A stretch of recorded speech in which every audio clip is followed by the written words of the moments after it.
Dua anak-anak di Kabupaten Oku terkonfirmasi positif COVID-19.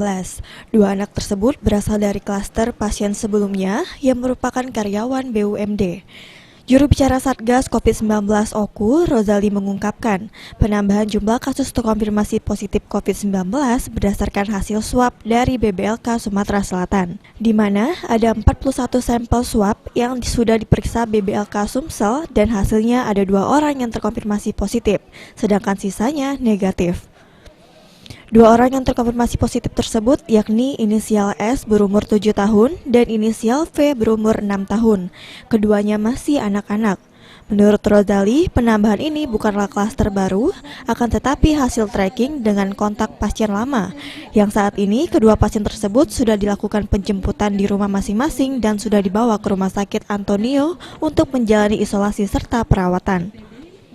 Sementara itu, 3 orang lainnya terkonfirmasi sembuh dan sudah kembali ke rumah. 2 pasien sebelumnya dirawat di rumah sakit COVID-19 dan 1 pasien lainnya dirawat di rumah sakit di Palembang. Saat ini, Satgas COVID-19 Oku masih menunggu beberapa sampel lagi yang masih standby di BBLK Sumsel, terutama untuk pasien yang masih diisolasi di Rumah Sakit Darurat Hotel Batu Raja, RS Antonio, dan RS DKT. Yang terkonfirmasi itu bertambah untuk Oku, bertambah 2 dengan inisial P 6 tahun dan S 7 tahun. Itu sudah kita isolasi di Rumah Sakit Antonio.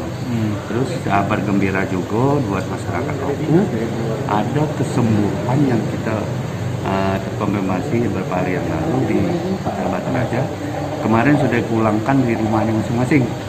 Inisial D dengan MT. Mudah-mudahan besok-besok kita akan terima lagi swab yang negatif. Karena syarat-syarat untuk sembuh itu 2 kali berturut-turut swabnya negatif. Kalau 1 kali negatif, kedua positif, ketiganya negatif, belum bisa dikatakan sembuh.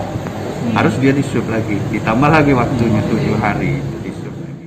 Ari Pranika, PAL TV.